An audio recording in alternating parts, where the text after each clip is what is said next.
അതിനെപ്പറ്റിയൊന്നും നിന്നെ പറയണ്ട ജോ. കഴിഞ്ഞ 5 മാസമായിട്ട് നിന്റെ കൺഫെഷന് വേണ്ടി ഞാൻ വെയിറ്റ് ചെയ്യുമായിരുന്നു. പക്ഷെ ഒരു മെസ്സേജ് അയക്കാൻ പോലും നിന്നെ കൊണ്ട് കഴിഞ്ഞില്ല. ആ 5 മാസം കൊണ്ട് ഞാൻ മനസ്സിലാക്കിയൊരു കാര്യമുണ്ട്.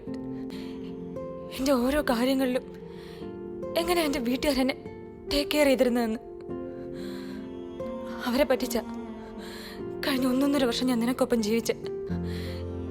ഇനി അതൊന്നും ആവർത്തിക്കാൻ എനിക്ക് താല്പര്യമില്ല ജോ. കാണുന്നവർ ചിലപ്പോൾ എന്നെ തേപ്പുകാരിന്ന് വിളിക്കുമായിരിക്കും. പക്ഷെ യാഥാർത്ഥ്യം എന്താണെന്ന് നമുക്കറിയാലോ. ഞാൻ പോവാ ജോ,